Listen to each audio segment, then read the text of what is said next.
मैं दफ्तर के टूर पर मुंबई गया था।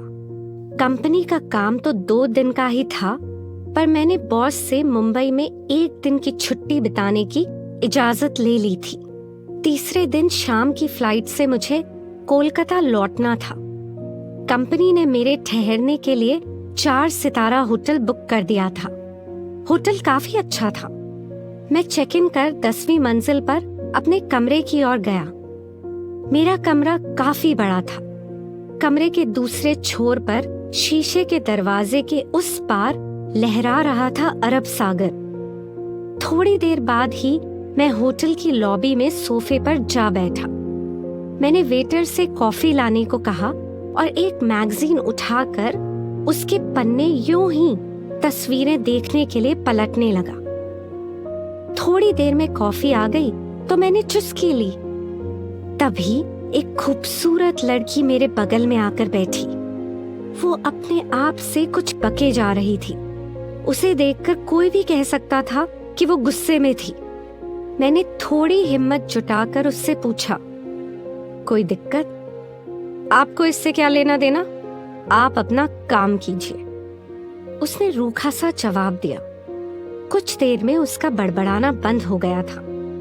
थोड़ी देर बाद मैंने ही दोबारा कहा, बगल में मैं कॉफी पी रहा हूँ और तुम ऐसे ही उदास बैठी हो, अच्छा नहीं लग रहा है।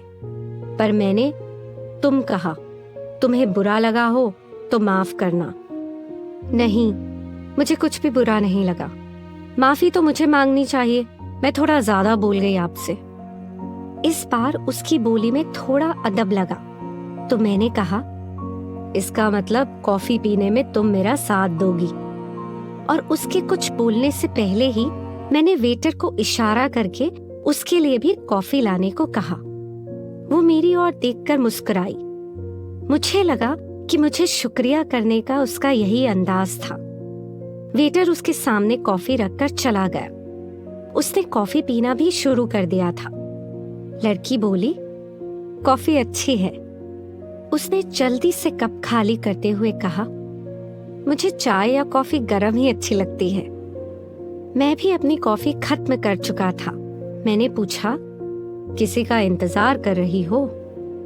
उसने कहा, हाँ भी ना भी, बस समझ लीजिए कि आप ही का इंतजार है। और बोलकर वो हंस पड़ी। मैं उसके जवाब पर थोड़ा चौंक गया। उसी समय वेटर कप लेने आया तो मुस्कुराकर कुछ इशारा किया जो मैं नहीं समझ पाया था। मैंने लड़की से कहा, तुम्हारा मतलब मैं कुछ समझा नहीं। सब कुछ यहीं जान लेंगे, क्यों ना आराम से चलकर बातें करें। बोलकर वो खड़ी हो गई। फिर जब हम लिफ्ट में थे तब मैंने फिर पूछा, तुम गुस्से में क्यों थी? पहले रूम में चलें, फिर बातें होंगी। हम दोनों कमरे में आ गए थे। वो अपना बैग और मोबाइल फोन टेबल पर रखकर सोफे पर आराम से बैठ गई। मैंने फिर से पूछा कि शुरू में वो गुस्से में क्यों थी, तो जवाब मिला, इसी फ्लोर पर दूसरे छोर के रूम में एक बूढ़े ने मूड खराब कर दिया। वो कैसे? बूढ़ा 50 के ऊपर का होगा, मुझसे अननेचुरल डिमांड कर रहा था। उसने कहा कि इसके लिए मुझे एक्स्ट्रा पैसे देगा। ये मेरे लिए नामुमकिन बात थी और मैंने उसके पैसे भी फेंक दिए। मुझे तो उसकी बातें सुनकर एक जोर का झटका लगा और मुझे लॉबी में वेटर का इशारा समझ में आने लगा था। फिर भी उससे नाम पूछा तो वो उल्टे मुझसे ही पूछ बैठी, आप मुंबई के तो नहीं लगते, आप यहाँ किस लिए आए हैं और मुझसे क्या चाहते हैं? मैं तो बस टाइम पास करना चाहता हूँ। कंपनी के काम से आया था, वो पूरा हो गया। अब जो मर्जी वो करो। मुझे कल शाम की फ्लाइट से लौटना है। पर अपना नाम तो बताओ। मुझे कॉल गर्ल कहते हैं। वो तो मैं समझ सकता हूँ, फिर भी तुम्हारा नाम तो होगा। हर बार कॉल गर्ल कहकर तो नहीं पुकार सकता। लड़की दिलचस्प लगती हो। जी चाहता है कि तुमसे ढेर सारी बातें करूं रात भर। आप मुझे प्रिया नाम से पुकार सकते हैं, पर आप रात भर बातें करें या जो भी, रेट तो वही होगा। पर बूढ़े वाली बात नहीं, पहले ही बोल दूं? लड़की बोली। मैं भी अब उसे समझने लगा था। मुझे तो सिर्फ टाइम पास करना था और थोड़ा ऐसी लड़कियों के बारे में जानने की जिज्ञासा थी। मैंने उससे पूछा, कुछ कोल्ड ड्रिंक वगैरह मंगाऊं? मंगा लो, प्रिया बोली। हाँ, कुछ सींग कबाब भी चलेगा, तब तक मैं नहा लेती हूँ।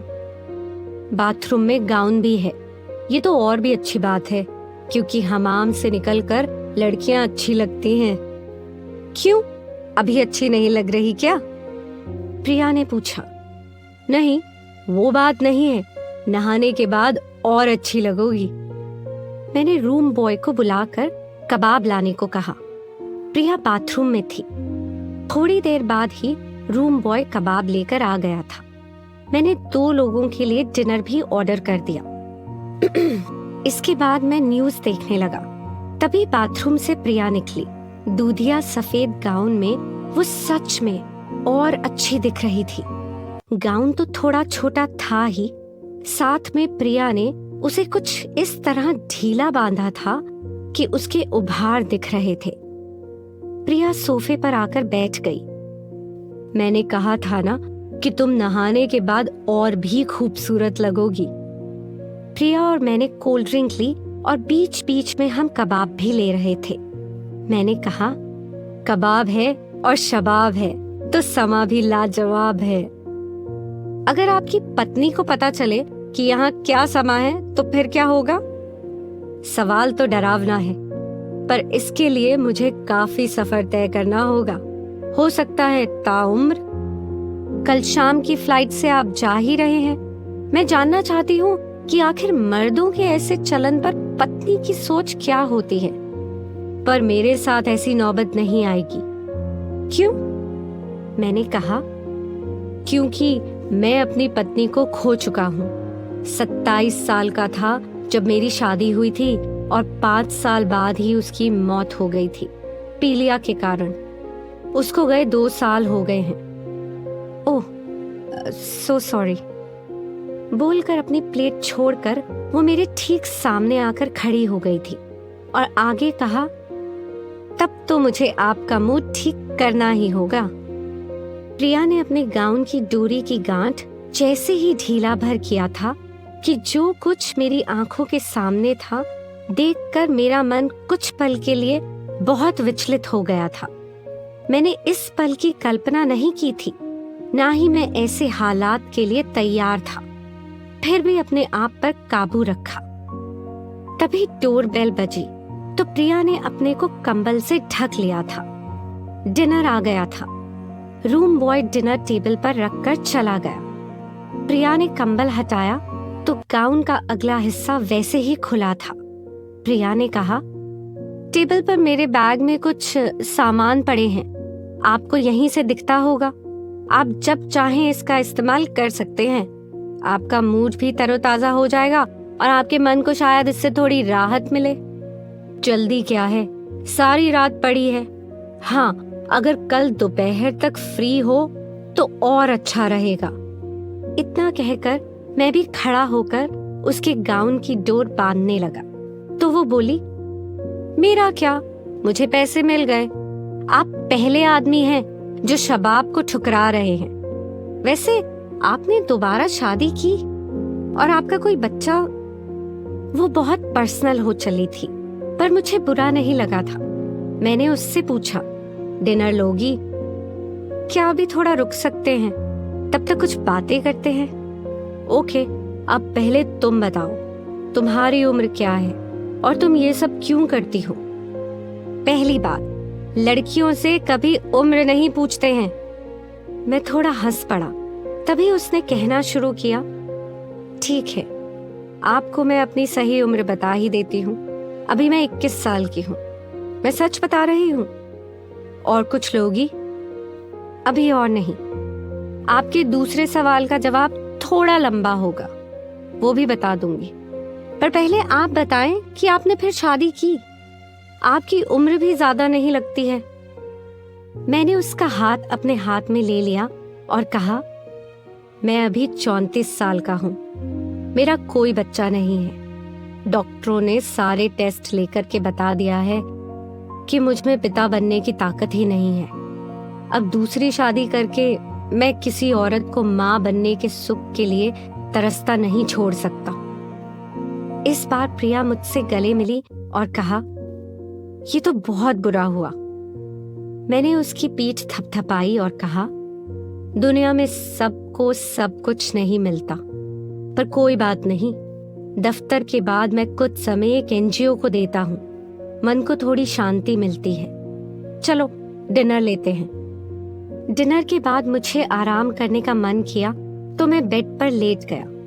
प्रिया भी मेरे साथ ही बेड पर आकर कंबल लपेटकर बैठ गई थी। वो मेरे बालों को सहलाने लगी। तुम ये सब क्यों करती हो? मैंने पूछा।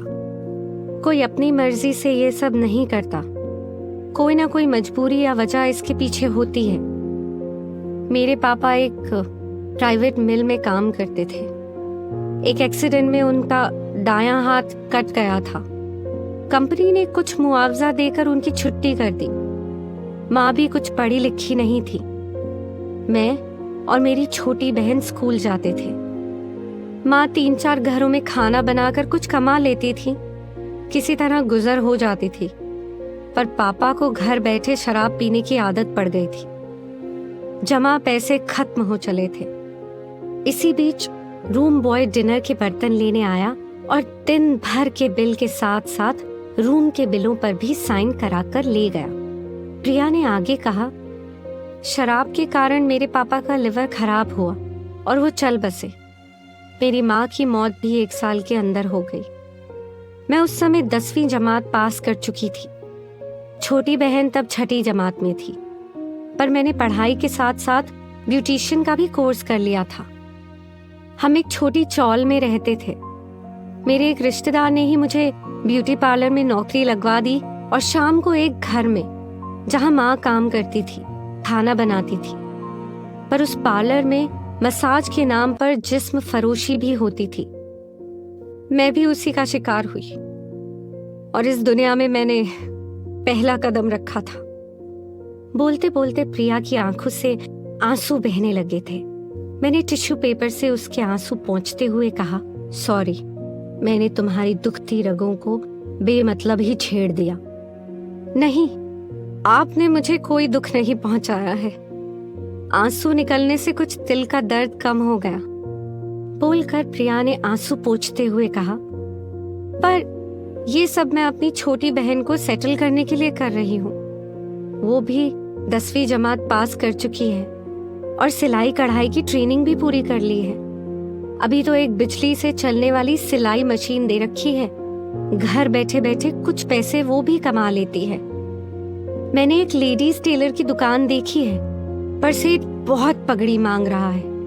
उसी की जुगाड़ में लगी हूँ। ये काम हो जाए तो दोनों बहनें उसी बिजनेस में रहेंगी। फिर एक अंगड़ाई लेकर उसने कहा, मैं आपको बोर कर रही हूँ ना? आपने तो मुझे छुआ भी नहीं। आपको मुझसे कुछ चाहिए तो कहें। मैंने कहा, अभी सारी रात पड़ी है, मुझे अभी कोई जल्दी नहीं। जब कोई जरूरत होगी कहूंगा। पर पार्लर से होटल तक तुम कैसे पहुंची? पार्लर वाले ने ही कहा था कि मैं औरों से थोड़ी अच्छी और स्मार्ट हूँ, थोड़ी अंग्रेजी भी बोल लेती हूँ।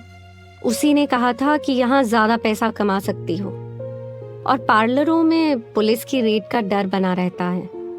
फिर मैं होटलों में जाने लगी। इसके बाद प्रिया ने ढेर सारी बातें बताई। होटलों की रंगीन रातों के बारे में कुछ बातें तो मैंने पहले भी सुनी थी, पर एक जीते जागते इंसान जो खुद ऐसी जिंदगी जी रहा है कि मुंह से सुनकर कुछ अजीब सा लग रहा था। इसी तरह की बातों में ही आधी रात बीत गई। तब प्रिया ने कहा, मुझे अब जोरों की नींद आ रही है, आपको कुछ करना हो। प्रिया अभी तक गाउन में ही थी। मैंने बीच में ही बात काटते हुए कहा, तुम दूसरे बेड पर जाकर आराम करो और हाँ, बाथरूम में जाकर पहले अपने कपड़े पहन लो। बाकी बातें जब तुम्हारी नींद खुले तब। तुम कल दिन में क्या कर रही हो? मुझसे कोई गुस्ताखी तो नहीं हुई? सर, आपने मुझ पर इतना पैसा खर्च किया और नहीं, मैं तो तुमसे बहुत खुश हूँ। अब जाओ अपने कपड़े बदल लो। मैंने देखा कि जिस लड़की में मेरे सामने बिना कुछ कहे गाउन खोलने में जरा भी संकोच नहीं था, वही अब कपड़े पहनने के लिए शर्मसार हो रही थी। प्रिया ने गाउन के ऊपर चादर में अपने पूरे शरीर को इतनी सावधानी से लपेटा कि उसका शरीर पूरी तरह ढक गया था और वो बाथरूम में कपड़े पहनने चली गई। थोड़ी देर बाद वो कपड़े बदल कर आई और मेरे माथे पर किस कर गुड नाइट कहकर अपने बेड पर जाकर सो गई। सुबह जब तक मेरी नींद खुली, प्रिया फ्रेश होकर सोफे पर बैठी अखबार पढ़ रही थी। मुझे देखा तो गुड मॉर्निंग कहकर बोली, सर आप फ्रेश हो जाएं या पहले चाय लाऊं? हाँ, पहले चाय ही बना दो, मुझे बेड टी की आदत है। और क्या तुम शाम 5 बजे तक फ्री हो? तुम्हें इसके लिए मैं एक्स्ट्रा पैसे दूंगा। सर, मुझे आप और ज्यादा शर्मिंदा ना करें। मैं फ्री नहीं भी हुई तो भी पहले आपका साथ दूंगी। बस मैं अपनी बहन को फोन करके बता देती हूँ कि मैं दिन में नहीं आ सकती। प्रिया ने अपनी बहन को फोन किया और मैं बाथरूम में चला गया। जाते जाते प्रिया को बोल दिया कि फोन करके नाश्ता भी रूम में ही मंगा ले। नाश्ता करने के बाद मैंने प्रिया से कहा, मैंने एलिफेंटा की गुफाएं नहीं देखी हैं, क्या तुम मेरा साथ दोगी? बेशक दूंगी। थोड़ी देर में हम एलिफेंटा में थे। वहां तकरीबन 2 घंटे हम साथ रहे थे। मैंने उसे अपना कार्ड दिया और कहा, तुम मुझसे संपर्क में रहना। मैं जिस एनजीओ से जुड़ा हूँ उससे तुम्हारी मदद के लिए कोशिश करूंगा। ये संस्था तुम जैसी लड़कियों को अपने पैरों पर खड़ा होने में जरूर मदद करेगी। मैं तो कोलकाता में हूँ, पर हमारी ब्रांच का हेडक्वार्टर यहाँ पर है। थोड़ा समय लग सकता है, पर कुछ ना कुछ अच्छा ही होगा। प्रिया ने भरे गले से कहा, मेरे पास आपको धन्यवाद देने के सिवा कुछ नहीं है। इसी दुनिया में रात वाले बूढ़े की तरह 2 पाया जानवर भी हैं और आप जैसे दयावान भी। प्रिया ने भी अपना कार्ड मुझे दिया। हम दोनों लौटकर होटल आए। मैंने रूम में ही दोनों का लंच मंगा लिया। लंच के बाद मैंने होटल से चेकआउट कर एयरपोर्ट के लिए टैक्सी बुलाई। सामान डिक्की में रखा जा चुका था। जब मैं चलने लगा तो उसकी ओर देखकर बोला, प्रिया, मुझे तुम्हें और पैसे देने हैं। मैं पर्स से पैसे निकाल रहा था कि इसी बीच टैक्सी का दूसरा दरवाजा खोलकर वो मुझसे पहले जा बैठी और कहा, थोड़ी दूर तक मुझे लिफ्ट नहीं देंगे? क्यों नहीं, चलो। कहाँ जाओगी? एयरपोर्ट। मैंने चौंक कर पूछा, एयरपोर्ट? क्यों, क्या मैं एयर ट्रैवल नहीं कर सकती? और आगे से आप मुझे मेरी असली नाम से पुकारेंगे। मैं पायल हूँ। और कुछ देर बाद हम एयरपोर्ट पर थे। अभी फ्लाइट में कुछ वक्त था। उससे पूछा, तुम्हें कहाँ जाना है? बस यहीं तक, आपको छोड़ने आई हूँ। पायल ने मुस्कुरा कर कहा। मैंने उसे और पैसे दिए तो वो रोते रोते बोली, मैं तो आपके कुछ काम ना आ सकी, ये पैसे आप रख लें। पायल, तुमने मुझे बहुत खुशी दी है। सबका भला तो मेरे बस की बात नहीं है। अगर मैं एनजीओ की मदद से तुम्हारे कुछ काम आऊं तो वो खुशी शानदार होगी। ये पैसे तुम मेरा आशीर्वाद समझकर रख लो। और मैं एयरपोर्ट के अंदर जाने लगा तो उसने झुककर मेरे पैरों को छुआ। उसकी आंखों से आंसू बह रहे थे, जिनकी 2 बूंदें मेरे पैरों पर भी गिरी। मैं कोलकाता पहुंचकर मुंबई और कोलकाता दोनों जगह के एनजीओ से लगातार पायल के लिए कोशिश करता रहा। बीच बीच में पायल से भी बात होती थी। तकरीबन 6 महीने बाद मुझे पता चला कि एनजीओ से पायल को कुछ पैसे ग्रांट हुए हैं और कुछ उन्होंने बैंक से कम ब्याज पर कर्ज दिलवाया है। एक दिन पायल का फोन आया। वो भर्राई आवाज में बोली, सर, आपके पैर फिर छूने का जी कर रहा है। परसों मेरी दुकान का उद्घाटन है। ये सब आपकी वजह से हुआ है। आप आते तो दोनों बहनों को आपके पैर छूने का एक और मौका मिलता। इस बार तो मैं नहीं आ सकता, पर अगली बार जरूर मुंबई आऊंगा तो सबसे पहले तुम दोनों बहनों से मिलूंगा। आज मुझे पायल से बात करके बेशुमार खुशी का एहसास हो रहा है और मन थोड़ा संतुष्ट लग रहा है।